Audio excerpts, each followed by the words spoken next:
You can import contacts from Outlook, Yahoo, or Gmail. You can paste them from Excel, or you can enter them manually. And when you add the people you do business with, QuickBooks categorizes them as either customers or suppliers. Customers are the people that you sell products and services to. Depending on your business, you might call them clients or even donors. Suppliers, on the other hand, are the people you buy products and services from. You might call these people sellers, dealers, or something else. This includes people like consultants or subcontractors, people you write a regular check to, not a payroll payment. Once you've entered this information, you can use it in QuickBooks to create invoices, write checks, or enter bills. Now, when you've finished adding your customers and suppliers, you can find and manage them later in their relative centers. Here are some things to keep in mind when using this wizard. If you are importing names from email, Intuit doesn't see any of this information, so don't worry, it just goes right into QuickBooks.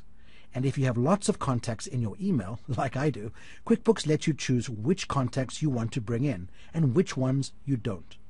Before you begin, you should decide how do you want your names to show up in QuickBooks so you can find people later. You'll notice there's a name field in this wizard. This is the display name that you want QuickBooks to use so you can easily find your contacts. What you put in the name field is how they'll show up in QuickBooks.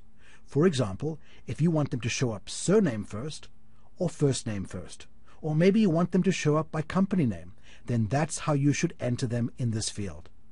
Just remember to be consistent. Don't worry, when you go to write checks and create invoices, you can actually control how the name will appear on those forms. So let's go ahead and get started. Now keep in mind, you can always come back later and add more. And you know, if you don't get it perfect the first time, don't worry. QuickBooks makes it very easy to change later.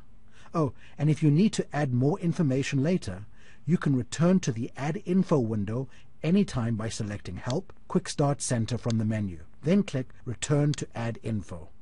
Let's get started adding your contacts.